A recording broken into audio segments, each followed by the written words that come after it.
Okay, great. Again, thank you everybody for joining the Nierman Practice Management Tuesday evening study group.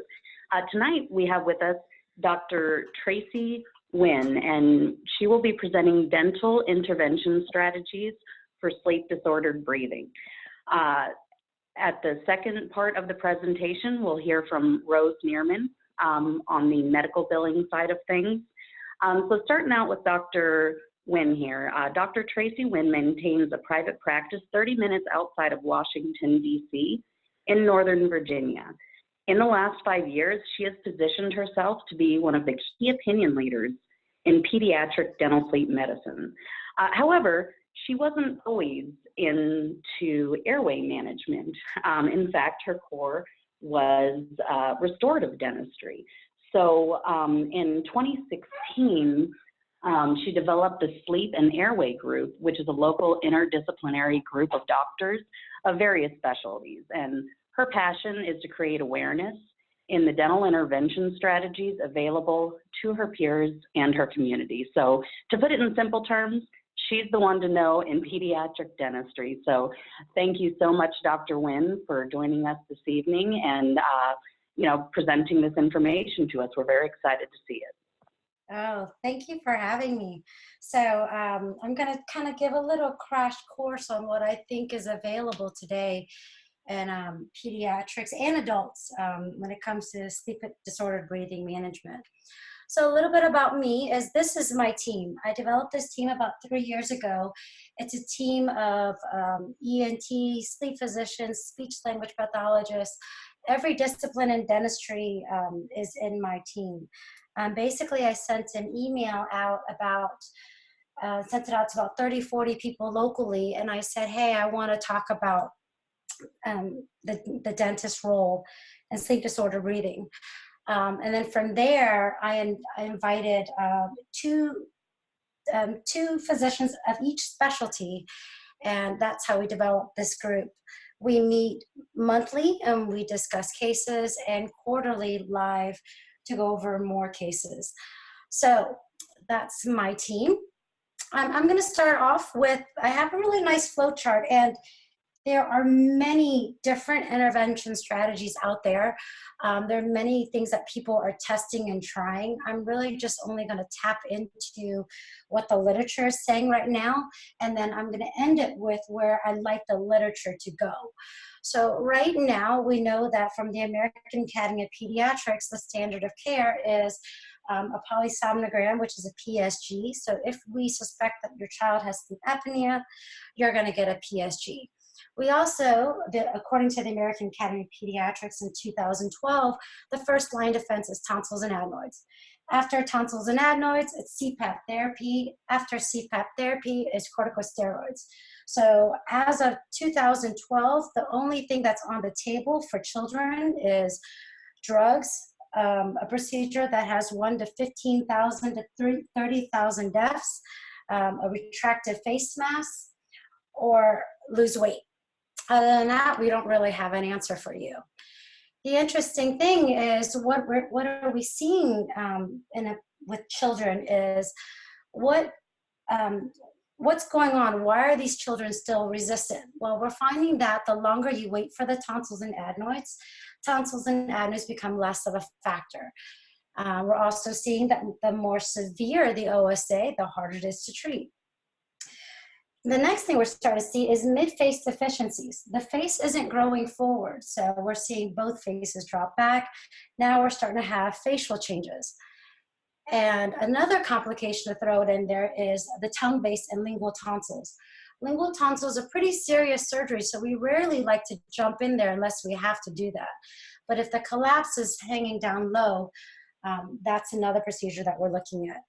And then there's the obvious as you get into adolescence. As you get into adolescence, it becomes less of tonsils and adenoids and more of the obesity factor, and obviously the puberty, nasal obstructions that you can't resolve, syndromes. But the interesting thing is that these children that are still resistant don't have any serious malocclusions. And we're seeing it actually just as the whole face being that mid-face deficient. one of the things that we focus in my group is we need to look at the obstruction. So we take a lot of these kids that we don't see any craniofacial problems, and we want to know where the obstruction is. To the right is a dice. This is a 9-year-old kid that just had tonsils and adenoids out and is still obstructing. So this is us bringing his mandible forward. What we're trying to find out is how much forward growth that this child needs to be.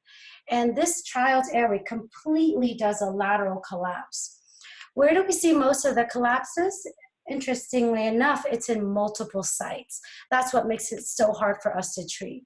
The number one site really is the palatal collapse. And when we say palatal collapse, it does not mean the palate itself. You really look, and I can't show my pointer here, but right at the number one, at the soft palate, with children, because of the long soft palate hasn't gone forward, you're going to get that soft palate collapse right there. What we're also seeing too is if you are mid-face deficient with no oral volume space, that tongue, you put that child on the back, that tongue is going to press up against that soft palate, hence again, a palatal collapse. So we're seeing a lot of that being the most frequent area of collapse. The second is obviously base of the tongue.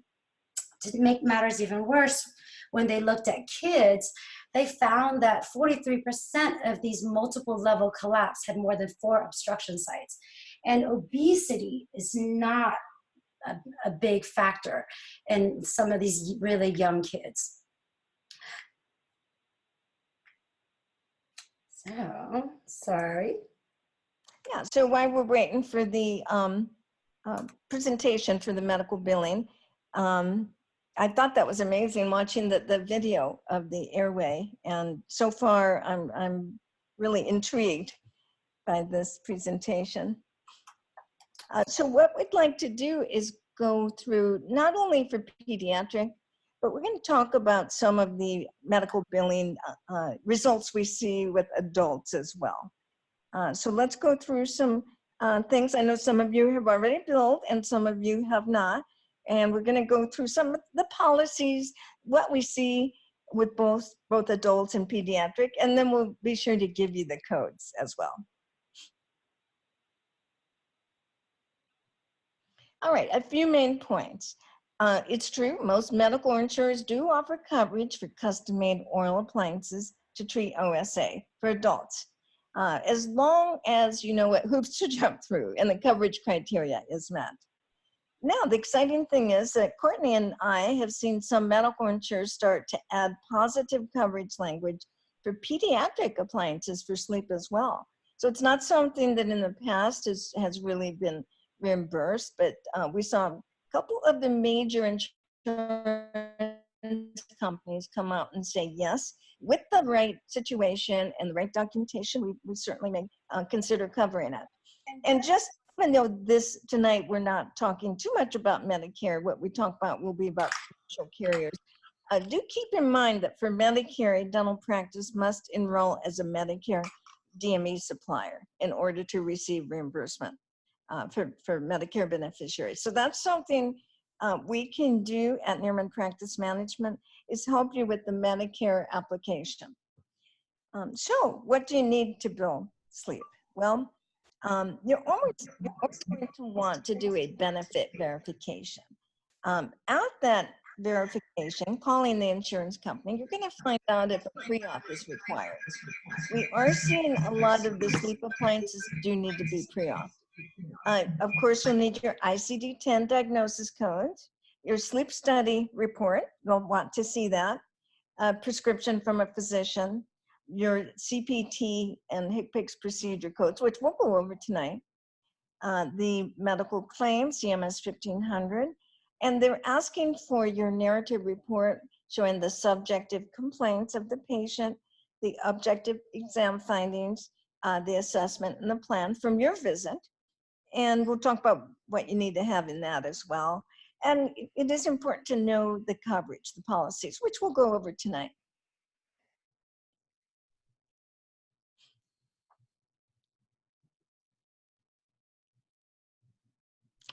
So when you're billing commercial carriers for OSA, typically the commercial carriers will pay for the office visit. So that means the initial screening appointment, any x-rays you take at that appointment or at the workup appointment, especially a pan and or a Ceph view. Sometimes they'll pay for the CT scan. I've noticed they're more likely to pay for the Panorex. So the medical billing process, what do you need to do to get paid? Again, the first thing you want to do is an actual benefit verification. At that point, they're going to ask if you're in or out of network. We will tell them if you're billing out of network that yes, it's an out of network. And then you're going to want to know, is this an HMO or a PPO? So very important to find that out. They're going to tell you the deductible, and they will tell you how much has been met. Also, any co-insurance. What co-payments does the patient have, or what percentage does the insurance ask that they pay? Again, very important to find out if a pre-auth is required. And the sleep appliance is under durable medical equipment. So you want to find out during that benefit verification if that particular policy has coverage for DME. Now, what do you need for that pre-authorization? You're going to start on the phone, and typically you can get a fax number to fax the clinicals in. So that's the good thing is it takes less time if you can fax them in than if you do it by mail.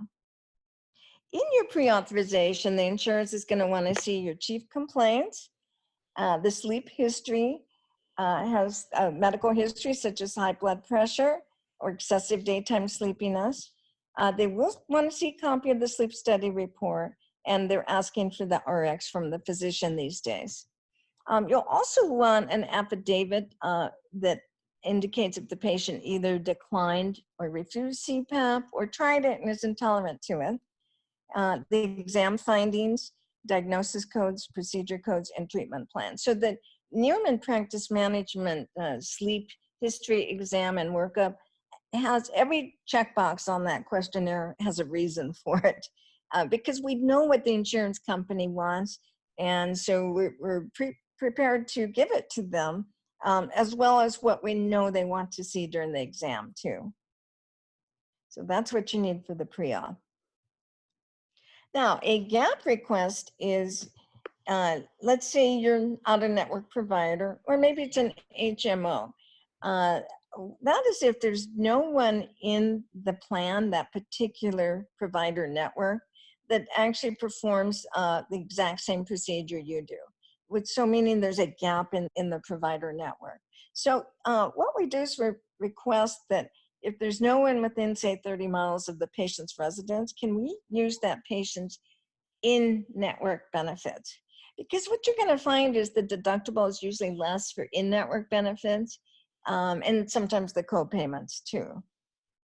Something that you will ask at the same time you're doing the benefit check and ask if there's a pre-auth, that's when I'm going to ask about the gap request. Now, just like dental has its own medical claim, or excuse me, own claim, so does medical, the CMS 1500. If no pre-auth is required, although we are seeing a lot of the sleep appliances requiring a pre-auth, and I would definitely pre-auth them for children as well, include that narrative report with the claim. Otherwise, it's going to go with the pre-auth. And once it comes time to file the claim, it's always best to file electronically. Just like with your dental claims, you're going to get paid a lot more quickly. And of course, you can get a ticket that they received it.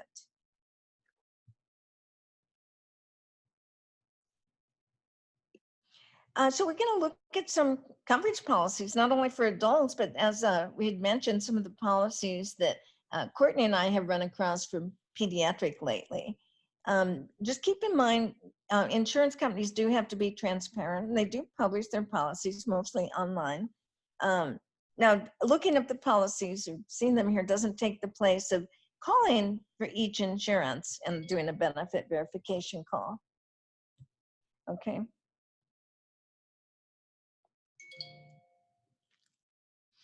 So rules of thumb for sleep coverage, always copy of the sleep study, the RX.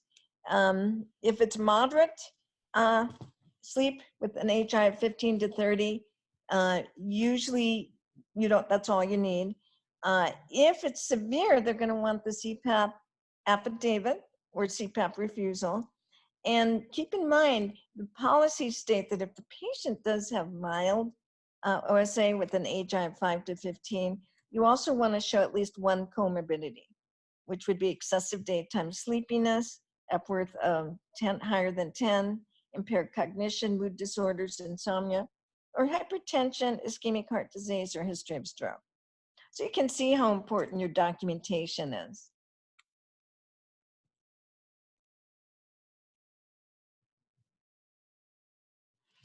Other things that may be required for sleep, some of the commercial carriers are now saying they want to reimburse only for a Medicare cleared appliance, which is called, the proper term for that is PDAC, for their Pricing Data Analysis Center. So PDAC, for the sleep code E0486, we can send you a link to the list, but some of the commercial carriers have gone with Medicare's cleared list. So that's important. In fact, we're starting to see in your SOAP report for the appliance delivery, some of them are starting to ask the type of appliance, maybe even the model number, and the lab, the name of the lab. Also in your SOAP report, document that there's an absence of active or significant TMD and or periodontal disease.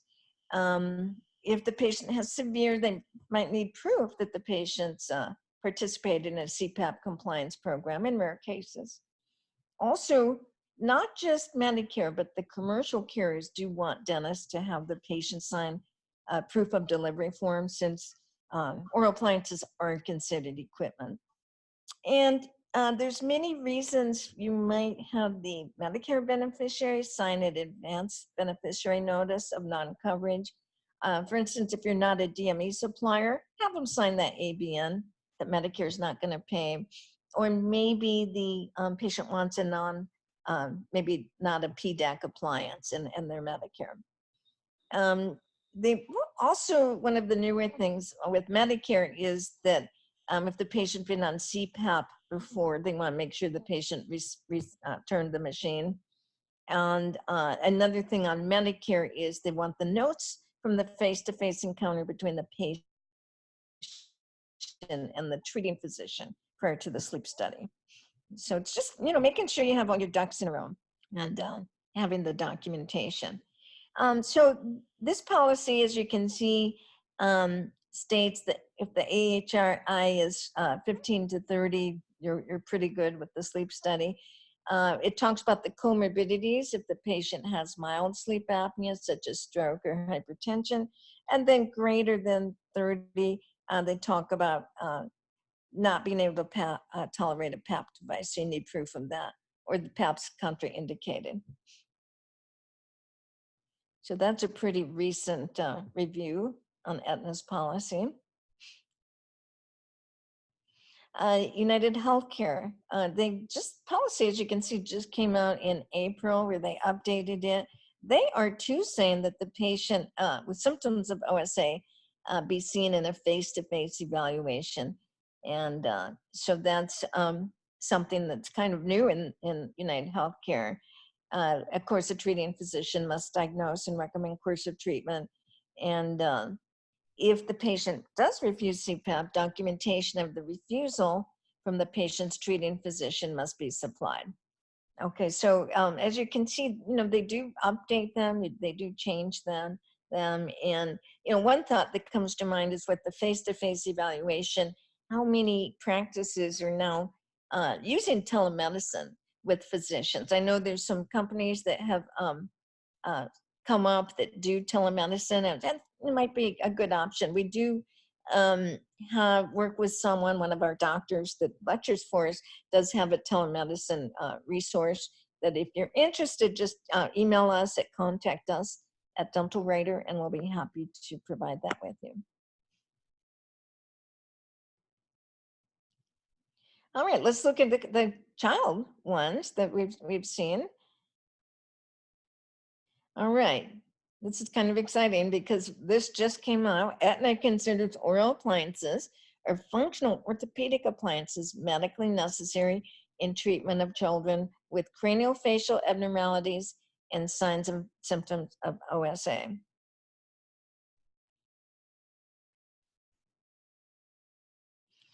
This is Evicor's medical policy, which is a contractor that some of the insurance companies use. Again, oral appliances may be considered medically necessary in the treatment of children with craniofacial anomalies or signs and symptoms of OSA. So they're looking very similar.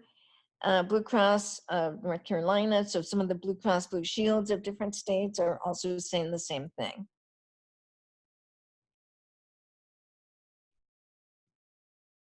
So now let's get to the codes, and then we'll get back very quickly to Dr. Nguyen.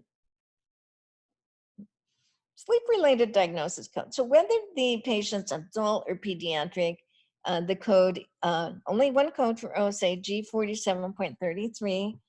And then there is a code for upper airway resistance syndrome. We have seen just a couple policies last year said, okay, or this year, we'll pay for that. So you're not going to see it a lot, but we have seen it. And then that's your diagnosis code for snoring, which typically isn't considered medically necessary.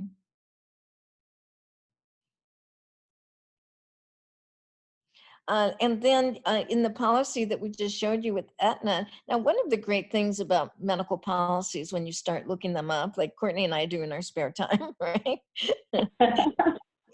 is most of the policies do list the codes. So this one for children, of course, the OSA code's in there, G47.33, but they also list a set of codes for major anomalies of jaw size and anomalies of jaw to cranial base relationship. So those are ICD-10 codes that I've been hoping they would start recognizing.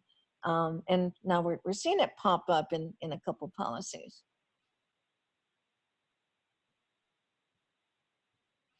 And these are the codes that I mentioned, the set of codes for anomalies of jaw size. I'm sure many of you have seen these ICD-10 codes for maxillary or mandibular hypoplasia, macrogenia, and microgenia.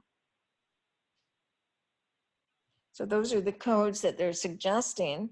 The other one that they're suggesting, and I have seen some success with this in adults too, is unspecified anomaly of jaw to cranial base relationship. So that's a good one. That can be very good, as well as the asymmetry codes too.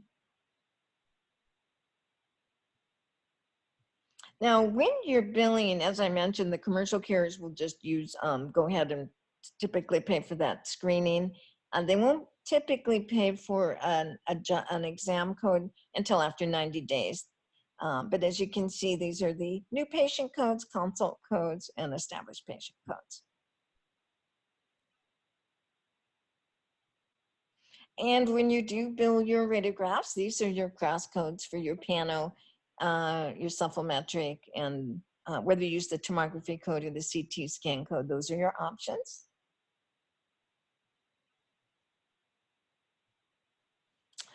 All right, now your procedure code will be E0486, and then you're always going to have the NU modifier, E0486 NU.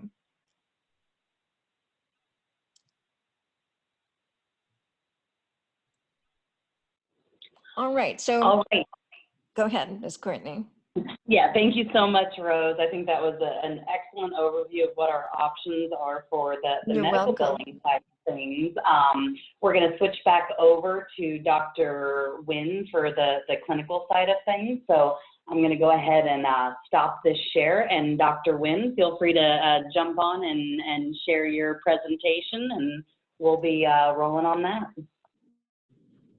Gosh, I feel horrible that my thing crashed. Oh, that's okay.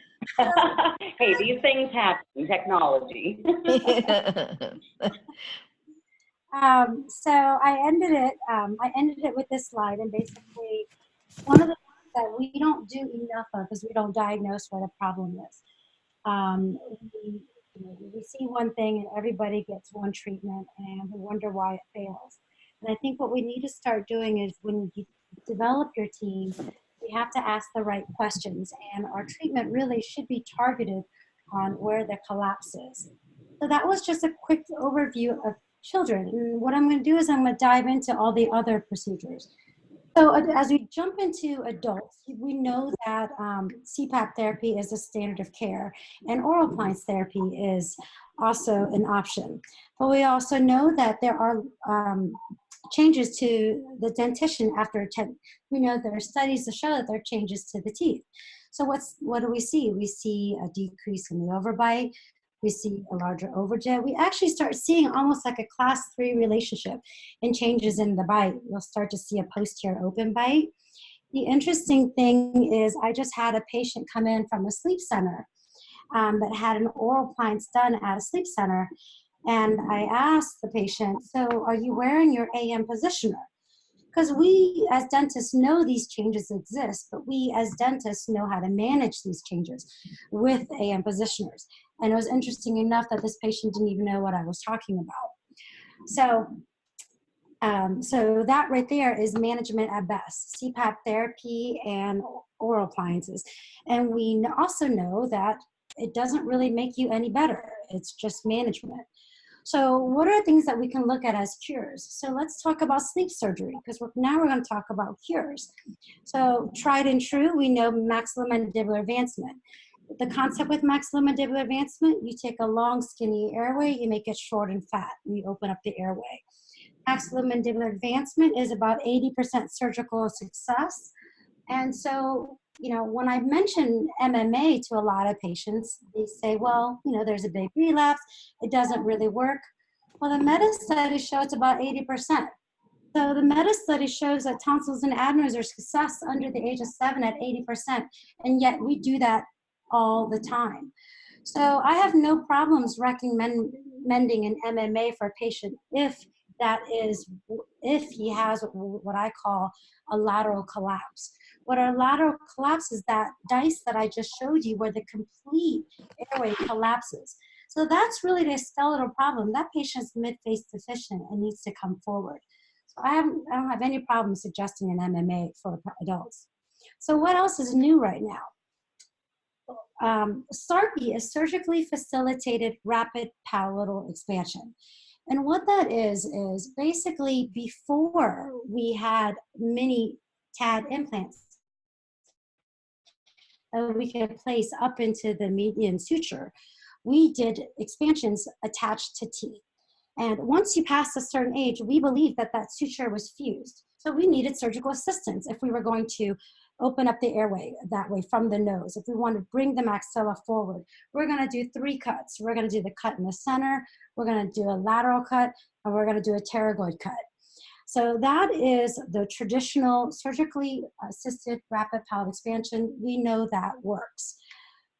Then comes along with mini implants that we can attach into the palate.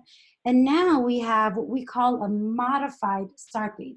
It's called DOME, Distraction Osteogenesis Maxillary Expansion. And we are doing that now at Stanford. The difference between the DOME and the sarpy is you have no pterygoid cut. So the procedure is actually a lot not as invasive as that pterygoid cut. That pterygoid cut is where all the blood supply, the nerves are. That's the more damaging cut. So the DOME takes that cut away. Who's a candidate for this? So I always go back to your diagnosis. What is the problem? Is the problem a lateral collapse where the complete mid-face and the tongue drops back? Because if that's your problem, this will not work for you. If that's your problem, you need to go double jaw, bring it forward. If your problem is nasal constriction and it's more of a flow, then that's where we're starting to see DOME get a lot of success. They are actually going in flat. Now this again is only 2 cuts. There's no pterygoid cut. But where you're getting the split in the middle is actually from the mini implants that go into the palate. The one that's getting a lot of attention right now is SFOT. This is under many names. This is Orthodontics, surgically facilitated orthodontics, PAOO. And basically what it is you're only increasing oral volume. So I just gave you 3 procedures with 3 different diagnoses. So if it is a lateral collapse, both upper jaw, back, everything drops back, you're going to be an MMA case. If the issue is the nose and you cannot breathe through your nose, you need to engage the nose. That is where your surgically assisted rapid palatal expansion is. That is where your dome, your distraction, osteogenesis, maxillary expansion, any kind of expansion will improve nasal volume. Because what we are doing is we are opening up the floor of the nose. Basically, you have 2 roads with roadblocks. We're just going to add some roads. SFOT does nothing to the nose. SFOT is all about oral volume space, all about more space for the tongue, get the tongue out of the throat. Now, one of the risk factors with orthodontics we know is periodontal health. And the first thing what I'm starting to see now with this whole airway movement is we're just expanding everybody, opening everybody up without respecting the bone. And that is where I think surgically facilitated orthodontics shines in. Because if we are going to open up the oral volume space for the tongue, then we need to do it and respect the bone. So you will, and I think that is the reason where most people don't understand the need for extraction orthodontics. We started doing extraction orthodontics not because we love beautiful small jaws. We did extraction orthodontics to protect the bone and the periodontal health. But now with TADS, we can actually do it. We can split the sutures without expanding too much dental alveolar. Dentally, so really for obstructive sleep apnea and sleep disordered breathing, you really want to get skeletal changes. So I just tapped into the surgical end. I'm just going to quickly go into the ENT side. So what does an ENT have? So if the issue is palatal, because remember in that first slide, I said that 80% of the time that obstruction is palatal. So ENTs was like, oh yes, soft palate, that is my whole arena. Everybody gets UPPP. Well, we know with UPPP, 50% successful.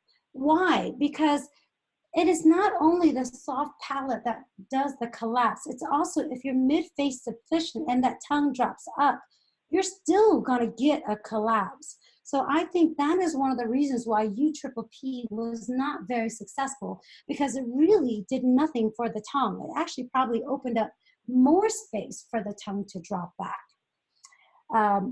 You have upper airway stimulation and hypoglossal nerve stimulation. That is a very hot topic right now in the adult world, and I think everybody should learn about it, because right now, now the candidate for a hypoglossal nerve stimulation, that is where you put an implant into the chest that goes into the tongue. Basically, if your collapse is at the tongue base, not a lateral collapse. Remember that when I said that if the whole face collapses, that's a lateral collapse. And if it is a lateral collapse, the treatment of choice is maxillomandibular advancement. If it is a tongue-based collapse, ENTs are jumping into that, and that's hypoglossal nerve stimulation. Right now, hypoglossal nerve stimulation is approved, I want to say over 25. It is not approved on kids. They are doing trials right now on children with Downs. Also, another interesting is tongue reduction. So I just had a meeting last week. I actually had a meeting yesterday with my Airway group, and the sleep physician asked about tongue reduction on Down syndrome kids. And the interesting thing is, this is why the dental community deserves a seat at the table, because they don't know that a large tongue could be more about a small jaw, because the ENTs have owned this market. They have pretty much, the issue is almost always an ENT we're going to do U triple P. If it's not U triple T, it's a large tongue. We're just going to cut the tongue. If the tongue drops back, we're just going to stimulate to go forward. Not once did anyone say, well, what about the jaws and what about the face? So that's the ENT side. Now, I put this section in both because this benefits both children and adults. And this section in both is adjunct procedures. These procedures are not considered standalone practice. They are considered adjuncts. So if you look at myofunctional therapy, the meta-study shows that in adults, it reduces the AHI symptoms by 50%. It reduced children 62%. This is how I see myofunctional therapy. If you are overweight and you're going to the physician and you need to lose weight because you're borderline diabetic, you're borderline hypertensive, you're going to have all these cascades of inflammation, all these problems, the first thing the doctor is going to tell you is diet and exercise. Myofunctional therapy is just the same. Low tongue tone, low oral facial muscles. So it'll be really interesting to see, Rose, what we can do with myofunctional therapy, because right now, the people that own this market in the medical world is speech language pathologists. So I would like to see more dentists be able to charge for myofunctional therapy, because every dentist, that is in our wheelhouse. Now, the interesting thing now is who's going to do it in our office. So, and that's very debatable right now. I actually trained both of my hygienists to do myofunctional therapy. And just last weekend, I was presenting in front of speech language pathologists and myofunctional therapists. So I think this is going to be a hot field, and I really want dentists to be able to charge for this in the medical arena right now. So this is a really great study, and this is a study that looks at if we all worked together, what can happen? And if we don't work together, what will happen? So if you look at this, and I don't have my pointer, but go down to the second graph. And so they looked at children that had obstructive sleep apnea, and they took their tonsils out. So they took these kids, the mean age is 5, they took their tonsils out. They went from an AHI to 10 to, and they dropped down half to 4.3. So that's a surgical success. You drop down 50%, tonsils and adenoids 4.3. Now, we know that in children, an AHI of 1 is bad, but unfortunately, there's still a metric. 1 to 5 is mild, 5 to 10 is moderate, over 10 is severe. So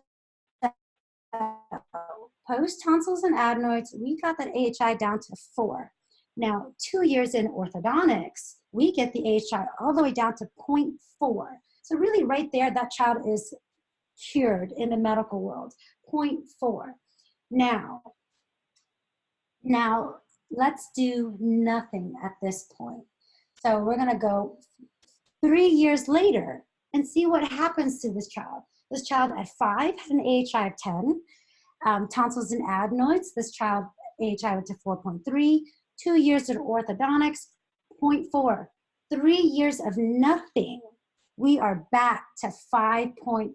We are back to worse than tonsils and adenoids in orthodontics. Why is that? And the interesting thing is we think that it is all that nobody addressed the function. So what they did is they took these kids and they did 2 years of myofunctional therapy. 2 years. So most of the studies that are showing the success of myofunctional therapy is a 2-year therapy. Some of them are doing 6 months, but the most successful ones are 2 years. So again, that's why I really want us to be able to bill for this. But again, with myofunctional therapy, it drops down to 0.5. So the issue here is we really, 1, you want to get rid of the soft tissue obstruction. 2, you want to fix the face. The face needs to grow forward. And 3, that child needs to learn how to breathe again. This is not uncommon in anything else in orthopedics that we do. If you break your hip, you break your knee, you have to go through physical therapy. Why do we throw that out the door when it comes to obstructive sleep apnea?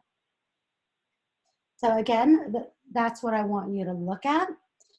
Nasal surgery is an interesting one because when I research nasal surgeries, everybody says it's all about the nose. It's all about the nose. You've got to fix the nose.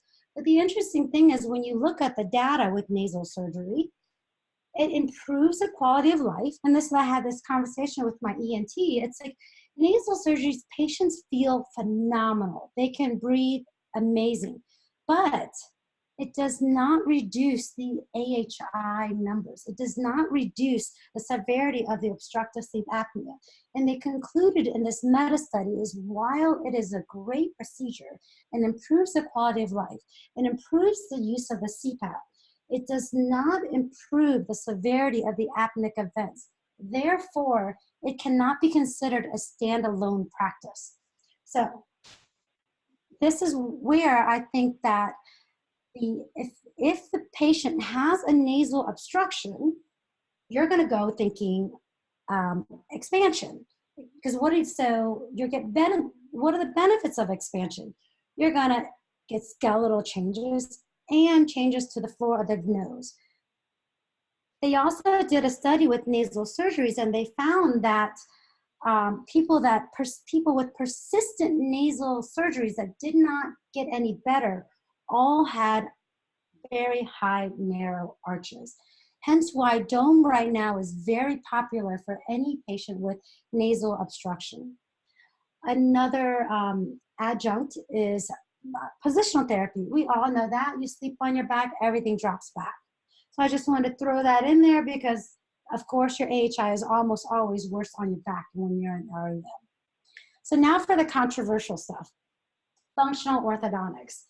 This is where I think the dental community needs to shine. I showed you your first slides, but the only answer right now, according to the American Academy of Pediatrics, is tonsils and adenoids, CPAP therapy, and drugs. And basically, if that doesn't work, we're gonna put a child in CPAP because there's nothing else we can do for them. So I think this is where the dental community has failed the medical community. We really need to push the literature. We need to do better. And why do I think it's so important? Because in adults, MMA, maxillomandibular advancement, works. If maxillomandibular advancement works in adults, why can't we do that to the face? But why can't we do that? Why can't we try to grow the face forward non-surgically? And that's what I'm challenging the dental community right now. I know there's not a lot of literature out there, but there is a lot of literature if you really pick it apart. So this study looked at orthodontics and tonsils. So basically, who gets to go first? Orthodontics or TNAs. And if you look down to, so they took half and half. The ones with inflamed tonsils, obviously this is a child that's always sick. You have inflamed tonsils. Sorry, tonsils are coming out first. If you don't have inflamed tonsils, and this is where I see the kids with obstructive sleep apnea, with the tonsils that are 1 and 2, but they have obstructive sleep apnea. So if it's not soft tissue, and it's obvious that it's not soft tissue, but the child has obstructive sleep apnea, why can't we go first? Why can't the orthodontic community go first? And in this study, the orthodontic community did. They did ortho first. And if you look at the cure rate at ortho and TNAs, when ortho went first, it was 15. When TNAs went first, it was 6. It's about the collapse. Tonsils and adenoids is only soft tissue. That is all it is, soft tissue. We have more control of how that jaw drops back, how that face is set back, where that tongue needs to go. But to end this, what they found was that if you did both, all the kids were good. So it's really, you can decide which you want to go first, but you've got to do both.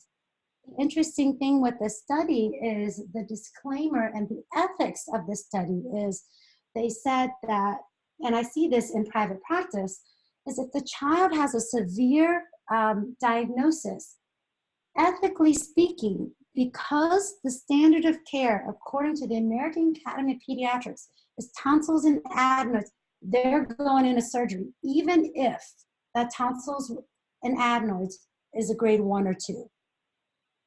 And so we really have to really talk to our ENTs and develop that relationship, because is it really soft tissue? Where is the obstruction?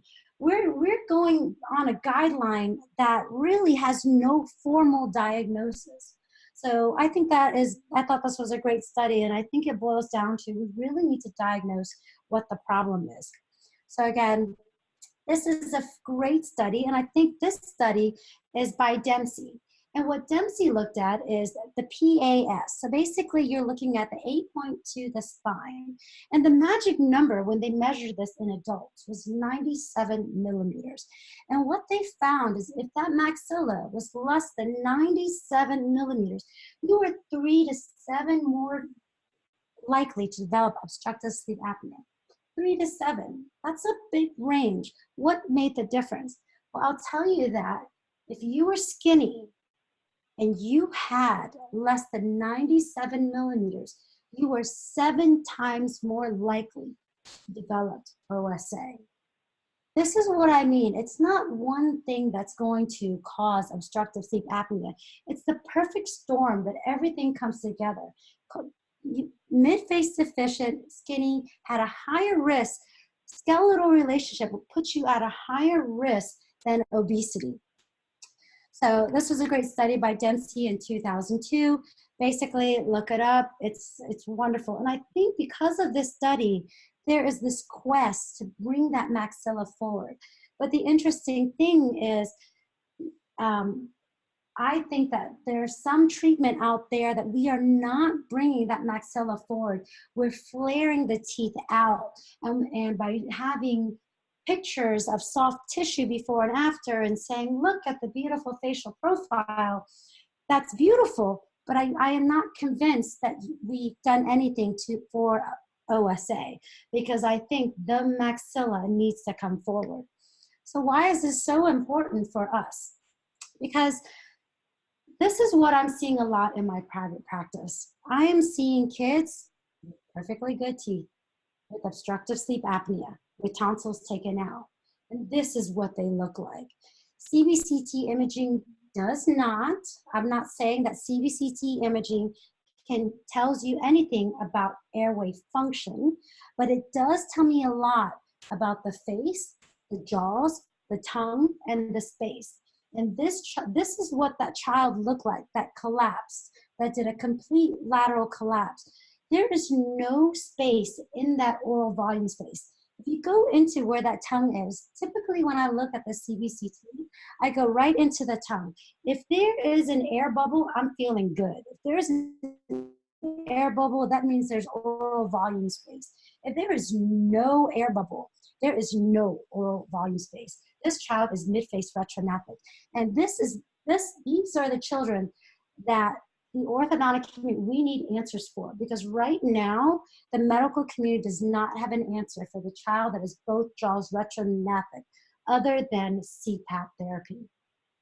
So what am I proposing us to consider?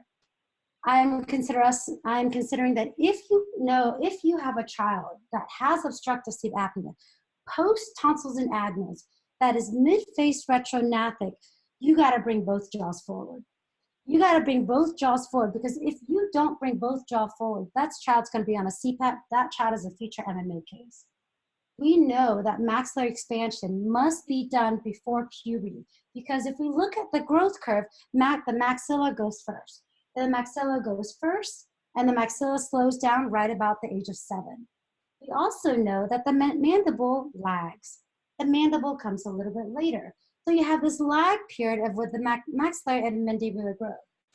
Now, I know the orthodontic literature says we can't touch the mandible until the growth spurt.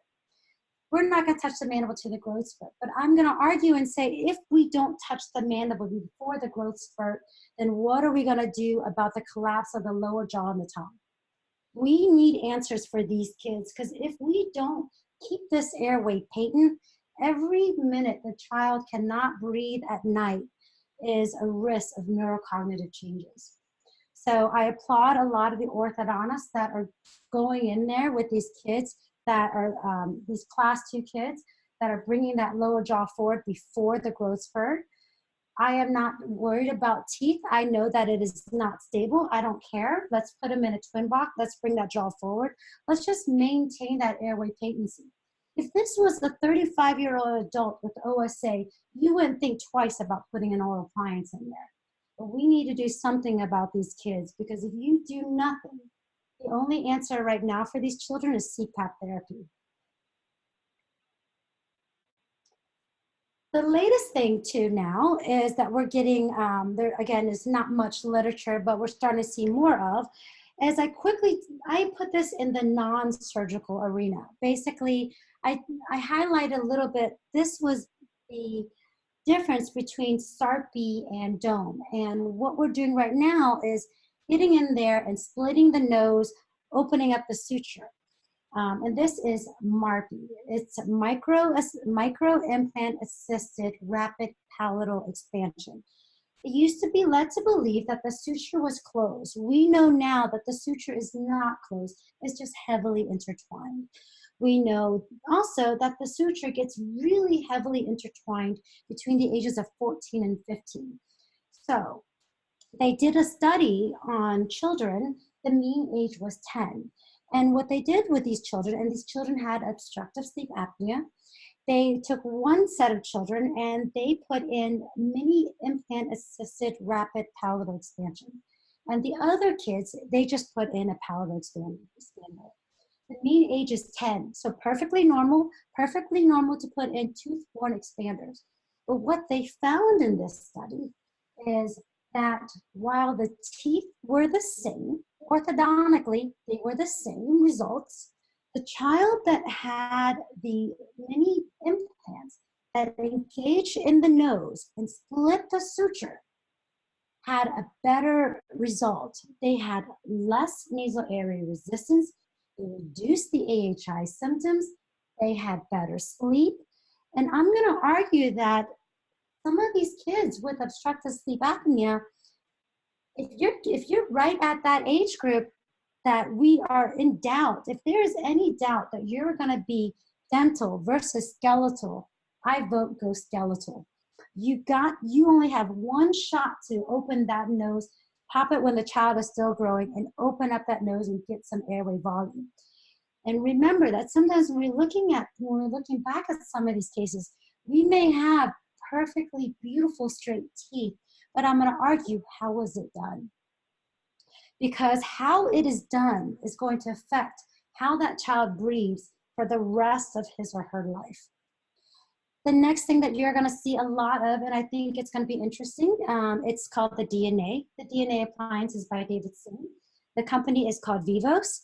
And basically, to me, I think that this is nothing more than a refabrication of a twin block. It looks like an upper and lower expander without the twin block. But the interesting thing is, let me go backwards. This is back into Juan Moon's study, and Juan Moon developed MSC, which is maxillary skeletal expansion.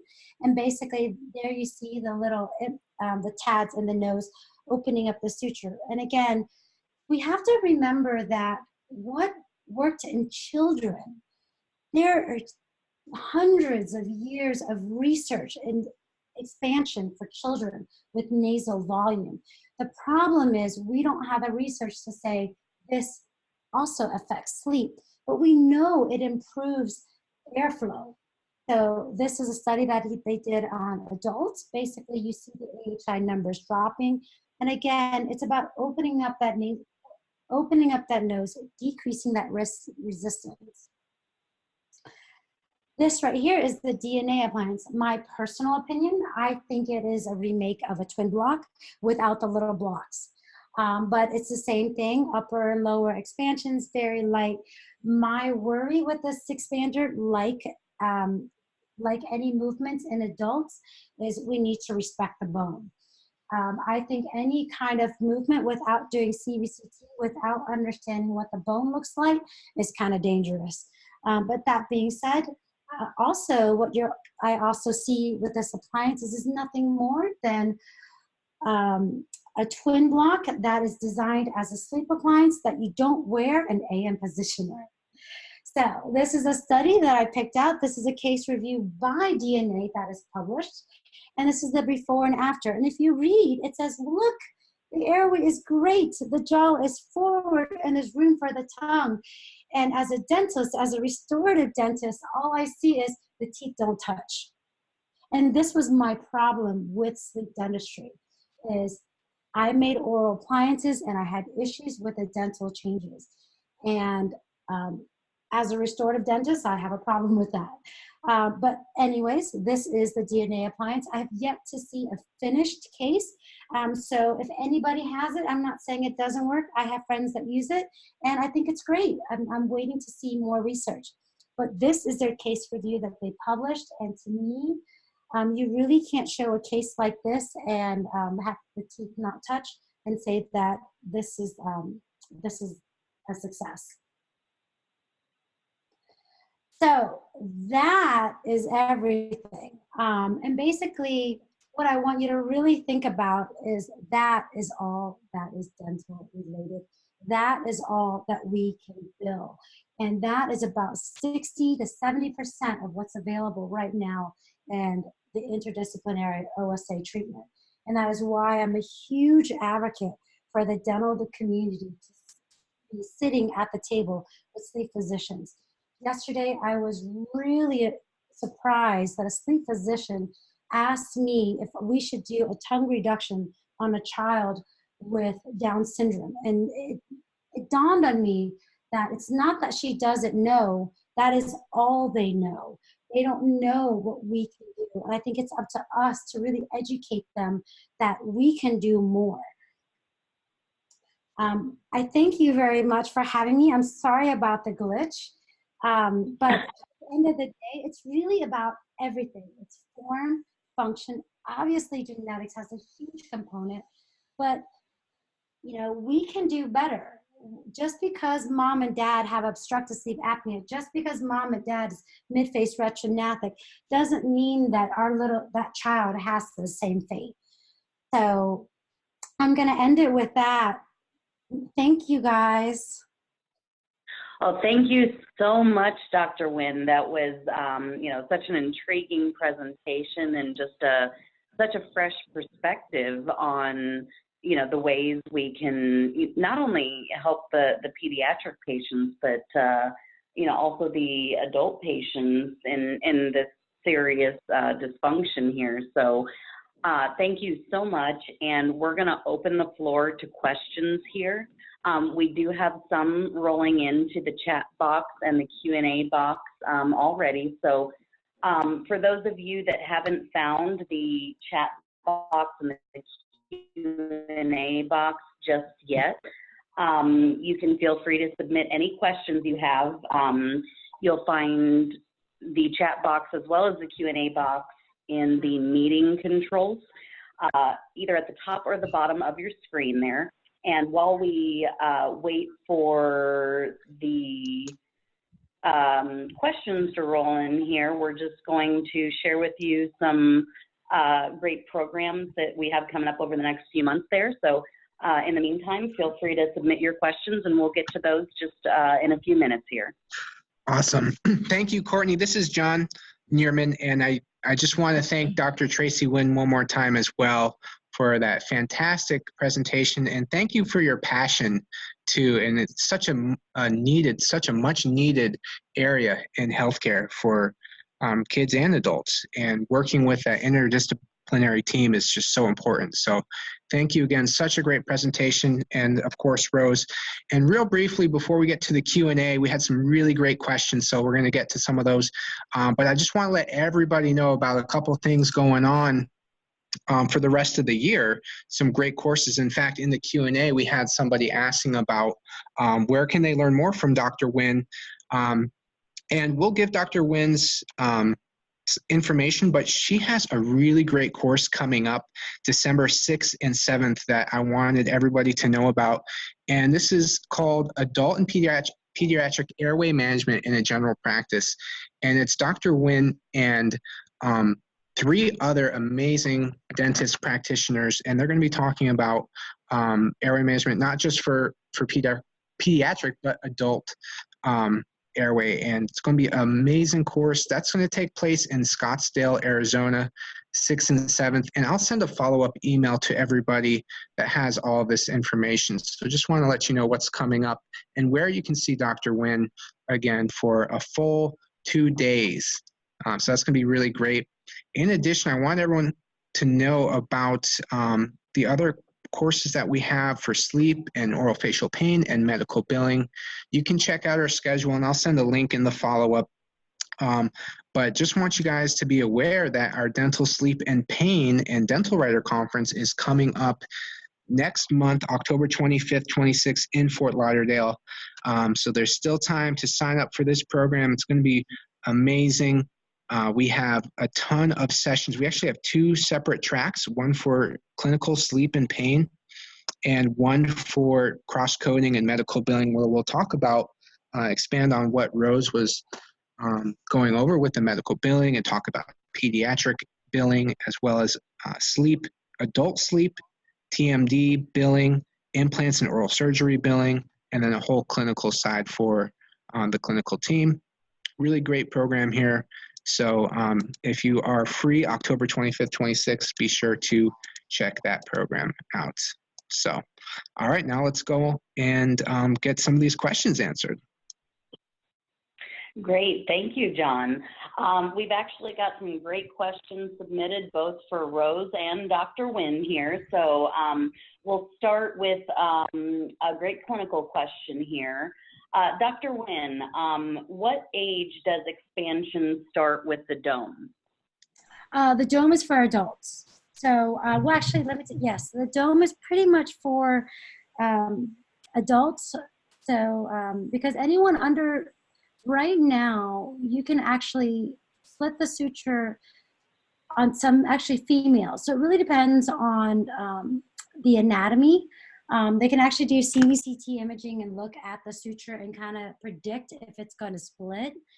Ideally, they're doing dome on men over the age of 25. Women typically can actually split as old as 60, 70 years old. So women's kind of tricky, but some orthodontists are doing 2 or 3, 4 expanders on women. But to be more predictable, it's primarily more for adults, because you're doing 2 surgical cuts. So if you're under the age of 21, I think some orthodontists are getting a lot of success splitting the suture. The oldest that I've split right now is probably, actually I'm doing a 43-year-old female tomorrow. I'm placing an expander, a TAD expander on her tomorrow. So, you know, it really depends, but it's primarily adults. Great, thank you. Another clinical question here. Could you speak a little bit to your process of building your treatment team, especially with ENTs? How did you go about building those relationships in the medical community, and any tips and tricks for the attendees?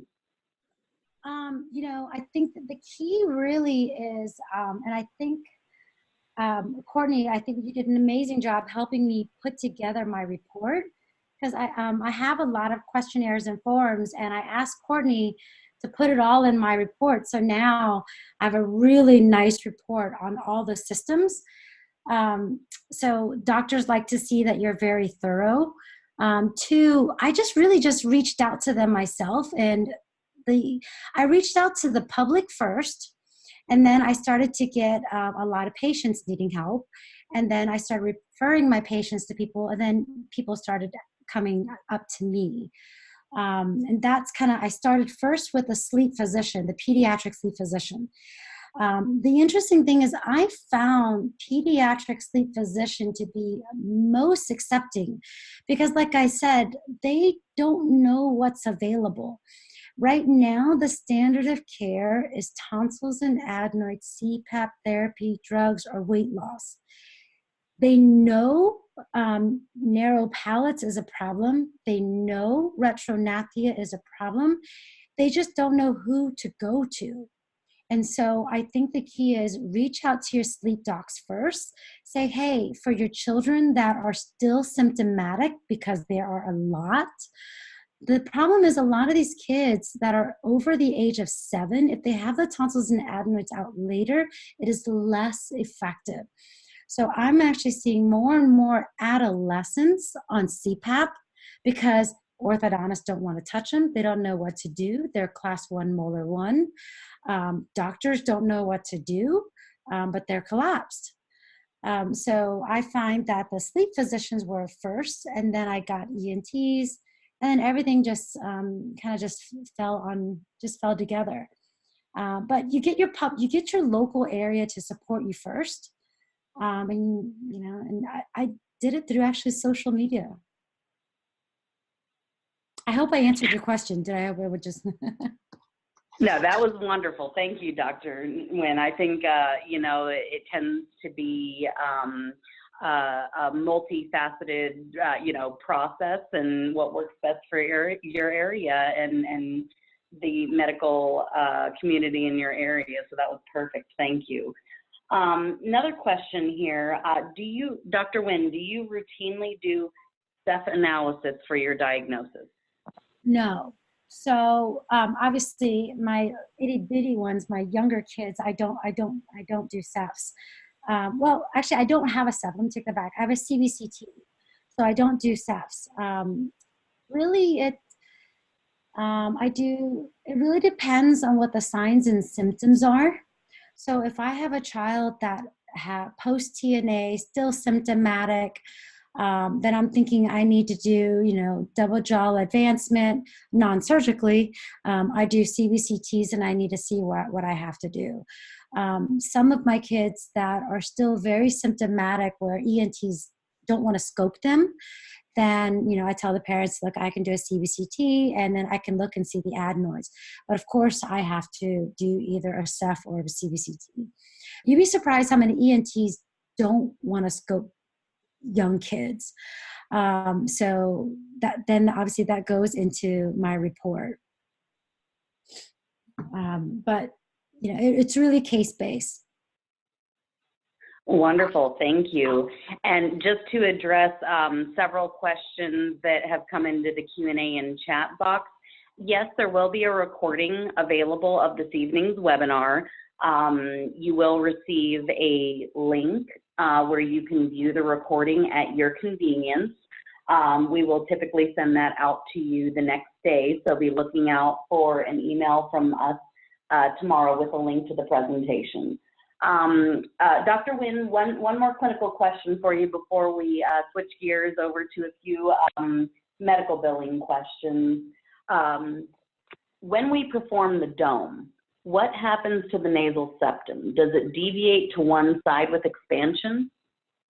So the interesting thing is, surgery, all surgeries comes with this. And because that suture is so intertwined, we don't know. Like I've heard of some complications where they split the suture and it wasn't an even split. And so we see that, but we also see that in children when we do expansion. So all the complications that we see in kids with expansion, we see the same in adults. As for, there's I know a lot of people ask me questions about, okay, if a child has a deviated septum, do we see expansion correcting the deviated septum? And currently right now, there is no literature that says that. But what I am finding is, again, if you remember that first slide where nasal surgery is considered an adjunct, not a standalone practice, I think with expansion, because we're opening the floor of the nose, we're getting so much airway volume from that opening that we may not need to fix that deviated septum. So I think we have to wait and see, the literature on that. Another thing too is most ENTs will not operate on a child with a deviated septum until after 16 or 17. One of the risks is, obviously they think they have to do it again. And so I say if a child has any nasal obstructions, even a deviated septum, and you have sleep disordered breathings, I think that's a green light for all orthodontists, because you're just going to open up that nose so much better, because what is that child's options? Nothing. We have, unless you find an ENT that's going to work on that nose, that child has no other options versus breathing through a deviated septum. So I think every orthodontist that sees a deviated septum, if a child has a deviated septum, nasal issues, sleep disordered breathing, that for me is that's our wheelhouse. We should be able to open up that nose. Wonderful. Thank you so much, Dr. Nguyen. And I lied. I do have one more clinical question for you here before we switch gears over to the medical billing side. So, Dr. Nguyen, what is your, do you have any comments on cardiopulmonary coupling, and how do you feel about dentists using it to screen patients? I think dentists can use whatever they want to screen patients, as long as you get the result that you want to get. I mean, I don't care if you use a watch pad. I don't care, as long as it's screening. I don't care if you use a watch pad. I don't care if you use a Fitbit. Like I have a love-hate relationship with cardiopulmonary coupling system, just because it breaks down a lot. It can get kind of expensive, but I do use it. I do use it for my kids. So I use the high resolution pulse ox by Minolta that looks at oxygen desats, and the cardiopulmonary coupling system actually looks at sympathetic activity. So the interesting thing with kids is kids are not going to desat, but kids are very symptomatic with their sympathetic activity. So what I will typically see is I will see a child with ADHD-like symptoms that is racing and does not desat at all. But when you do a CPC on them, you can see that there's a lot of sympathetic activity going on. So my typical ADHD kids are actually my kids with lower AHI scores. So I'm starting to see two big spectrums. I'm starting to see the kids with the high AHI scores where their brain is not telling them to wake up. So they're not compensating, which is a whole problem. And then I see my other kids that are super hyperactive on the CPCs, super high sympathetic activities, and no AHI. They're the ones that's not getting in treatment. They're the ones getting ADHD-like symptoms. But the problem is they're getting it because they're compensating so well. They're opening up their airway. They're moving their jaw forward and back. They're moving around. They're sleeping on their stomach. So those are the kids that are restless because they've learned to compensate, but they compensate at a risk. So I like that, and I actually will bring that to my sleep docs and say, hey, I know the AHI is very low, and I know, we're kind of borderline on giving this child drugs, but can we entertain something else? Because I think this child, we've got sympathetic activity going on. I think this child has an airway problem. We just don't have the right metrics to test him. So I like CPCs for that, for my kids that don't desat. Wonderful. Thank you so much, Dr. Nguyen, again. So just to switch, we'll circle back to just a couple more clinical questions if we do have time. On the medical billing side of it, Rose, we have a question here for what are your thoughts on basically making a medical insurance consider payment to a DDS or DMD? What's your experience with that, and is it an issue these days or not? Well, the fact is that that's a great question. Most insurance companies will only pay a dentist for sleep appliances. So once you get started and you get your NPI all set up with the insurance company, you can start billing pretty much right away. They do pay dentists as long as you have the right documentation, whether it's for sleep or implants and bone grafts. Sometimes we'll see payment on those with your nice letters of medical necessity. And the same with TMD appliances. You'll just need those letters. So we have had some very good success. That's, again, just getting your name known with insurance companies by registering as an out-of-network provider would be your first step. And that's just a simple form that we put your W-9 information on it in your NPI. You know, Rose, are you getting any success with myofunctional therapy? I'm gonna. That's a great question, Dr. Nguyen. Not at the moment. And you had mentioned that it's in the wheelhouse of the speech community.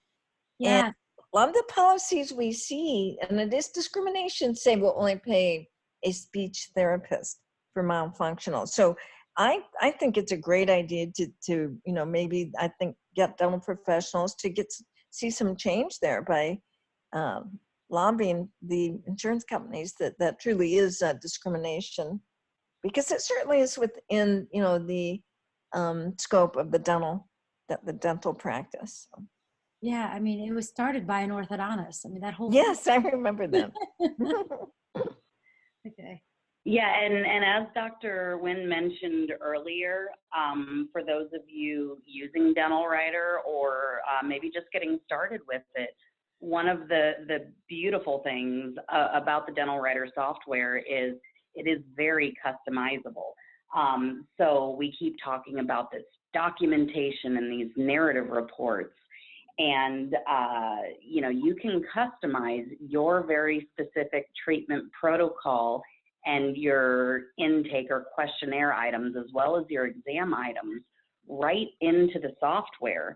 So when you get done with your exam, you are able to just click a couple buttons and have a beautiful SOAP note that completely summarizes in the medical format your intake, exam, and treatment plan for that patient. And that's what the medical insurer wants to see to consider reimbursement and start to consider certain therapies that may not have in the past been considered medically necessary, but the more they see it, the more studies they see, the more we will see coverage for it. Just like sleep appliances, Rose and Dr. Nguyen, I'm sure you both remember a time not terribly long ago that most medical insurance companies did not offer coverage for sleep appliances, even for adults. And what we're seeing now is there's coverage everywhere. So these things change. They certainly do.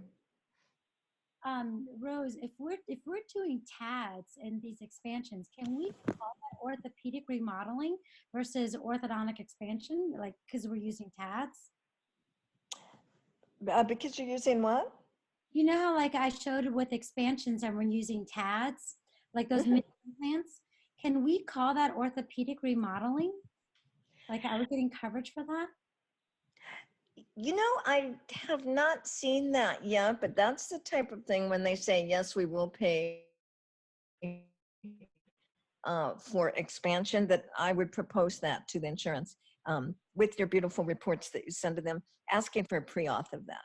Yeah, Courtney, you can make my, because I love what you did with mine. Because basically what I did was all of mine have the validated pediatric questionnaire, has the Epworth, and then it also, the way I used my letter is I got a lot of the biggest risk factors of pediatric and adult sleep disordered breathing, and you just check in the boxes. I love it.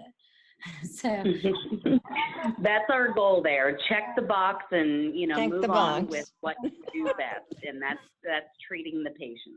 And actually, just a quick comment on that. Thank you, Dr. Nguyen, for bringing that up, because for those of you who haven't seen it just yet, be sure to check out our brand new pediatric module in Dental Writer to accommodate your intake and exam needs for these exact type of treatments.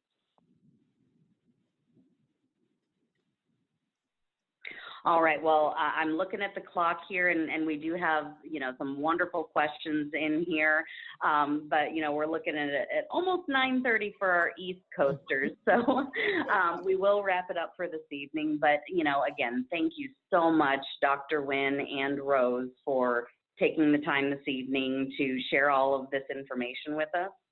And for those of you that submitted some questions that we weren't able to get to this evening, we will absolutely follow up with you via email, or if you come up with a question or are interested in seeing more of Dr. Nguyen or more of Rose in some medical billing seminars, or any of our other wonderful seminars coming up this year and next year, please don't be bashful about sending us an email to contactus@dentalwriter.com.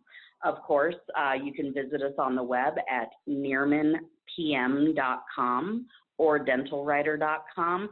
Or, of course, feel free to give us a holler at 800-879-6468, and we'll be more than happy to answer your questions. So, again, ladies, thank you so much. It's been a wonderful evening of knowledge. All right. Thank you so much, Dr. Nguyen. That was wonderful. Yes, thank you. Thank you, Dr. Nguyen. And thank you, everybody, for joining us this evening. Have a great night. Yes, thank you, everyone. Have a great evening.